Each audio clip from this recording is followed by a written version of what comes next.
Hello students, कैसे हैं आप सभी। आज हम आपको विद्युत आवेश एवं क्षेत्र का तृतीय पार्ट पढ़ाएंगे, थर्ड पार्ट पढ़ाएंगे।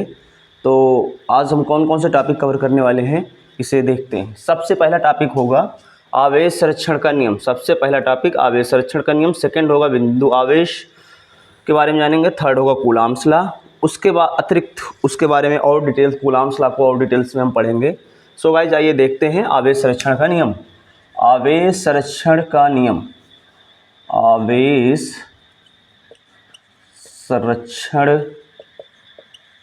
का नियम क्या होता है। आवेश संरक्षण का नियम ये बोर्ड के दृष्टिकोण से उतना महत्वपूर्ण नहीं है।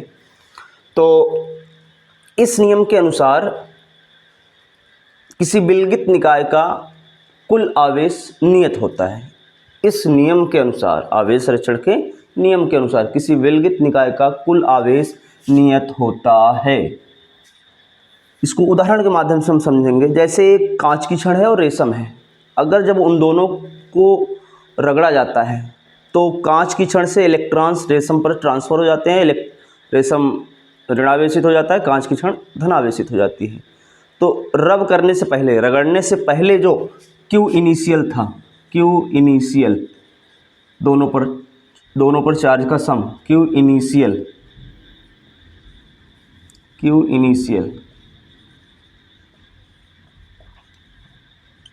और रब करने के बाद Q फाइनल, उनका सम जो होगा वो कांस्टेंट नियत रहेगा, फिक्स्ड वैल्यू होगी। यानी रब करने से पहले दोनों पर चार्ज का सम, दोनों पर, और रब करने के बाद, रगड़ने के बाद दोनों पर आवेश जो होगा उनका योग जो होगा वो नियत रहेगा।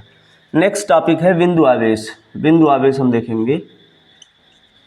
बिंदु आवेश, पॉइंट चार्ज। बिंदु आवेश, पॉइंट चार्ज। बिंदु आवेश जो होता है, कोई दो आवेशित वस्तुएं जिनके बीच की दूरी की तुलना में आवेशित वस्तुओं का आकार नगण्य है, नेग्लिजिबल है। दो आवेशित वस्तुएं जिनके बीच की दूरी की तुलना में आवेशित वस्तुओं का आकार नेग्लिजिबल, नगण्य है, उस केस में दोनों वस्तुओं को बिंदु आवेश कहा जाएगा, पॉइंट चार्ज कहेंगे। सो नेक्स्ट टॉपिक है कूलॉम का नियम। कूलॉम का नियम, कूलॉम का नियम, कूलॉम्स लॉ। कूलॉम्स लॉ जो होता है, इसके अनुसार, ध्यान से इसको देखिएगा, बोर्ड का लिए बहुत महत्वपूर्ण टॉपिक है। कूलॉम के नियम के अनुसार किन्हीं दो बिंदु आवेशों के मध्य लगने वाला आकर्षण या प्रतिकर्षण बल उन आवेशों के गुणनफल के अनुक्रमानुपाती तथा उनके बीच की दूरी के वर्ग के व्युत्क्रमानुपाती होता है। आइए इसको हम देखते हैं। दो आवेश है, प्लस Q1, दूसरा है +Q2। इस पर फोर्स इस प्रकार से लगेगा, रिपल्सन सेम नेचर के हैं और इनके बीच की दूरी ये R है। तो जो बल होगा, फोर्स बल F, ये आवेशों के गुणनफल के अनुक्रमानुपाती तथा इनके बीच की दूरी के वर्ग के व्युत्क्रमानुपाती होगा। इसको इनवर्स स्क्वायर, वर्ग व्युत्क्रम का नियम कहते हैं। वर्ग व्युत्क्रम का नियम, inverse square law, inverse square law, वर्ग व्युत्क्रम का नियम कहते हैं। दोनों को अगर हम एक साथ लिखेंगे, दोनों को एक साथ लिखेंगे तो F proportional Q1 Q2 upon R square, F proportional Q1 Q2 upon R square. Proportional हटाएंगे, कांस्टेंट 1/4 पाई एप्सिलॉन नॉट के Q1 Q2 upon R square. ये कूलॉम्स लॉ के रिगार्डिंग ये फार्मूला आता है, जहाँ के माध्यम का परावैद्युतांक है, माध्यम का परावैद्युतांक है, के माध्यम का परावैद्युतांक है। एप्सिलॉन नॉट निर्वात की वैद्युतशीलता है। एप्सिलॉन नॉट निर्वात की वैद्युतशीलता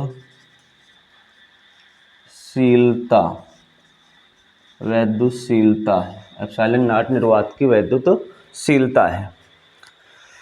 वायु या निर्वात के लिए के का मान, वायु या निर्वात के लिए वायु या निर्वात के लिए के इज इक्वल 1 होता है। के की वैल्यू जो होती है 1 के बराबर होती है। तो कूलॉम्स लॉ हो जाएगा, कूलॉम्स लॉ के अकॉर्डिंग यह बराबर 1/4 pi epsilon naught Q1 Q2 upon R square, वायु निर्वात के लिए। ठीक है, इसको आप नोट कर सकते हैं इन सभी पॉइंट्स को। फिर हम आगे देखते हैं। आइए देखते हैं, उम्मीद करते हैं नोट कर लिए होंगे आप सभी। के की वैल्यू के बारे में हम थोड़ा सा देखेंगे। धातु या विद्युतरोधी पदार्थ के लिए कितनी होती है।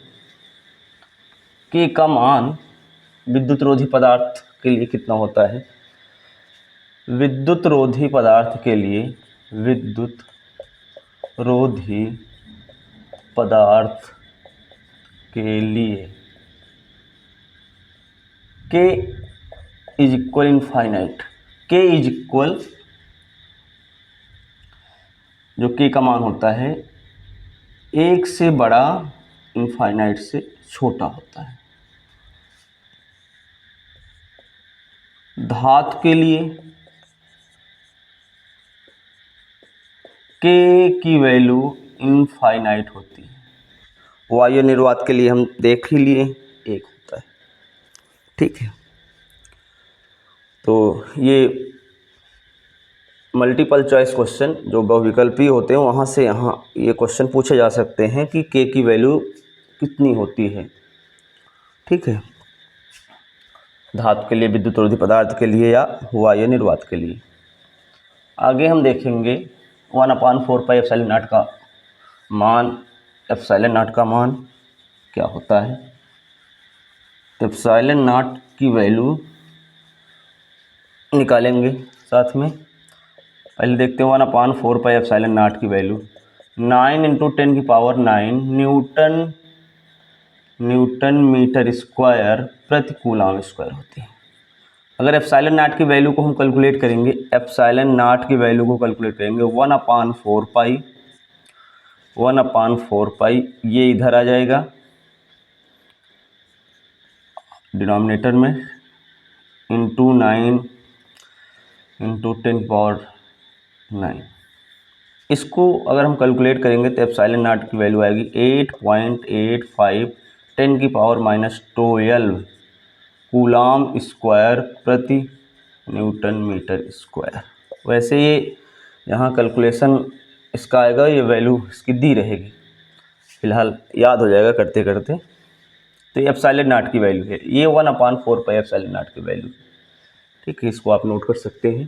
कैलकुलेट करने पर इतना आएगा, पाई की वैल्यू रखेंगे 22/7 या 3.14। नेक्स्ट आपका टॉपिक है, नेक्स्ट एप्सिलॉन नॉट का मात्रक निकालेंगे। एप्सिलॉन नॉट का मात्रक, एप्सिलॉन नॉट का मात्रक क्या होता है। एप्सिलॉन नॉट का मात्रक क्या होता है। एप्सिलॉन नॉट का मात्रक ध्यान से देखेंगे कैसे इसको हम निकालेंगे। एप्सिलॉन नॉट का मात्रक आप जानते हैं कूलॉम्स लॉ के अकॉर्डिंग, जो कूलॉम बल है, वैद्युत बल 1/4 पाई एप्सिलॉन नॉट निर्वात के लिए 1/4 pi epsilon naught Q1 Q2 upon R square. Epsilon naught बराबर यहाँ से क्या हो जाएगा, एफ, एप्सिलॉन नॉट बराबर हो जाएगा 1/4 pi F Q1 Q2 upon R square. 1/4 pi ये जो है कांस्टेंट, ये कांस्टेंट है, ये मात्रकहीन होगा, यूनिटलेस होगा। आवेश Q1 Q2, Q1 का मात्रक होता है कूलम, आवेश का मात्रक कूलम इंटू कूलम हो जाएगा, फोर्स का मात्रक न्यूटन और डिस्टेंस का मात्रक मीटर। तो इसका जो इसकी यूनिट होगी coulomb square newton metre square होगी। ठीक है, अब नेक्स्ट हम देखेंगे एप्सिलॉन नॉट का मात्रक, इसका विमीय सूत्र क्या होगा, डायमेंशनल फार्मूला होगा। क्या होगा, कूलाम के लिए क्या लिखते हैं, कूलाम के लिए लिखते हैं, हमने पूर्व की क्लासेस में पढ़ी है AT, और कूलाम को AT, ठीक है, AT, और न्यूटन को लिखते हैं MLT-2, और मीटर के लिए हम EL2। इसको सॉल्व करेंगे, m की पावर जो m की विमा है माइनस m की विमा 1 है, ऊपर ले जाएंगे न्यूमरेटर में -1 हो जाएगी, l यहाँ 3 है, ऊपर ले जाएंगे l -3 हो जाएगा, t ऊपर ले जाएंगे t 2 है, t 2 2 4 हो जाएगा, और A2।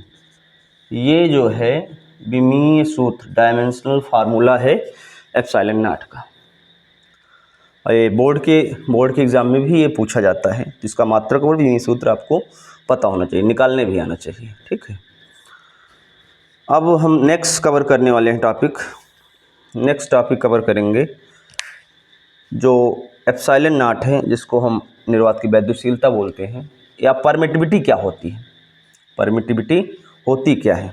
तो आइए देखते हैं परमिटिविटी क्या है। यानी वैद्युशीलता जो है ये मटेरियल प्रॉपर्टी है, किसी पदार्थ का गुण है, मटेरियल प्रॉपर्टी। वैद्युशीलता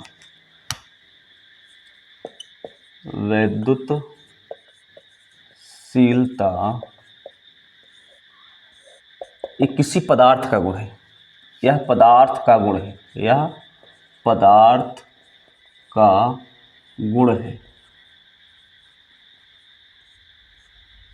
यह पदार्थ का गुण है। ठीक है, जो किसी दूसरे के फील्ड को अलाउ नहीं करता है, या अपनी ही फील्ड को अलाउ करता है। ठीक है, जहाँ पर वैद्युशीलता का मान अधिक होगा वहाँ पर वैद्युत क्षेत्र कम होगा। जिस मटेरियल के लिए वैद्युशीलता की वैल्यू अधिक होगी वहाँ पर वैद्युत क्षेत्र कम होगा, और जिस मटेरियल के लिए वैद्युशीलता कम होगी वहाँ पर वैद्युत क्षेत्र का मान अधिक होगा। तो ये इम्पॉर्टेंट टॉपिक है थोड़ा सा जानकारी के लिए। तो वैद्युशीलता क्या होती है, परमिटिविटी इसको बोलते हैं। तो हम समझ चुके होंगे कि ये इसमें कोई डाउट नहीं रहेगा आपका, पदार्थ का गुण है सबसे पहली चीज़। सेकंड, ये अपनी फील्ड को अलाउ करता है, दूसरे की फील्ड को नहीं अलाउ करता है। ठीक है, और जहाँ पर इसकी वैल्यू ज़्यादा है वहाँ पर वैद्युत क्षेत्र कम है, जहाँ पर इसकी वैल्यू कम है वैद्युशीलता की वहाँ पर वैद्युत क्षेत्र अधिक होगा। ठीक, सो आगे हम वैद्युशीलता के बारे में देखते हैं। वैद्युशीलता के बारे में देखेंगे, एक होता है सापेक्ष वैद्युशीलता, सापेक्ष वैद्युशीलता, सापेक्ष वैद्युशीलता एप्सिलॉन आर, या इसी के से भी रिप्रेजेंट, के माध्यम का परावर्तांक जो उसको के भी बोला जाता है, यहाँ पर उसको सापेक्ष वैद्युशीलता भी कहा जा सकता है। एप्सिलॉन आर रिलेटिव परमिटिविटी क्या होती है, इसके बारे में थोड़ा सा देखेंगे। रिलेटिव परमिटिविटी क्या होती है, तो के oblique epsilon R is equal होता है एप्सिलॉन अपॉन एप्सिलॉन नॉट, ये होता है। यानी सापेक्ष वैद्युशीलता को अगर आपको डिफाइन करना है तो माध्यम की वैद्युशीलता और निर्वात की वैद्युशीलता का जो रेशियो होता है, माध्यम की वैद्युशीलता है ये निर्वात की वैद्युशीलता का रेशियो जो होगा उसे कहा जाएगा सापेक्ष वैद्युशीलता। एप्सिलॉन नॉट को तो हम जानते हैं, एप्सिलॉन जो है माध्यम की वैद्युशीलता है, माध्यम की वैद्युशीलता, माध्यम की वैद्युशीलता है, माध्यम की वैद्युशीलता है एप्सिलॉन नॉट, एप्सिलॉन नॉट निर्वात की वैद्युशीलता है, एप्सिलॉन नॉट निर्वात की वैद्युशीलता है। ठीक है, सापेक्ष वैद्युशीलता हो गए के की वैल्यू। नेक्स्ट हम देखेंगे, एक टॉपिक कवर करना कूलाम्स लॉ में रह गया था, जो इनवर्स स्क्वायर लॉ होता है, हमने पढ़ा था, या प्रोपोर्शनल होना आर स्क्वायर। इसके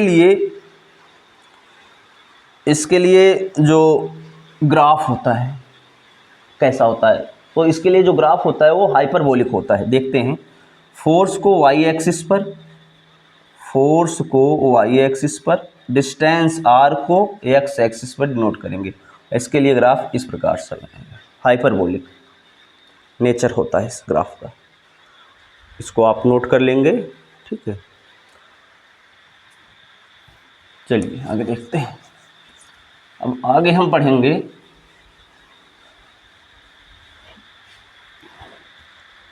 अगला टॉपिक हम देखेंगे निर्वात या माध्यम में कूलाम बल या वैद्युत बल कैसे बदलते हैं, उनकी वैल्यू क्या होती है, थोड़ा सा हम उसको देखेंगे। कूलाम्स लॉ के अकॉर्डिंग जो कूलाम बल होता है 1/4 पाई एप्सिलॉन नॉट के Q1 Q2 upon R square, ये माध्यम के लिए। अगर माध्यम के लिए इसको ऐसे भी लिखा जाए, एप्सिलॉन नॉट के बराबर होता है एप्सिलॉन, तो एफ बराबर इसको लिख सकते हैं 1/4 pi epsilon Q1 Q2 upon R square. और निर्वात के लिए के की वैल्यू 1 होती है, तो यहाँ पर के की वैल्यू 1 रख देंगे, तो 1/4 पाई एप्सिलॉन नॉट, यहाँ एफ नॉट हो जाएगा Q1 Q2 upon R square. ठीक है, अब इन दोनों को एक समीकरण एक को मीडियम के लिए है, तो समीकरण एक को डिवाइड कर देंगे समीकरण 2 से, इक्वेशन 2 से, तो F M upon F naught 1/4 pi 1/4 pi cancel out हो जाएगा, एप्सिलॉन नॉट ऊपर चला जाएगा, एप्सिलॉन नीचे रहेगा, ये इधर कैंसिल हो जाएगा। अब इसकी वैल्यू जो होगी 1/k के बराबर होगी। इसको अगर हम या ऐसे भी लिख सकते हैं, F naught upon F M is equal epsilon upon epsilon naught is equal K. ठीक, तो ये निर्वात के लिए फोर्स।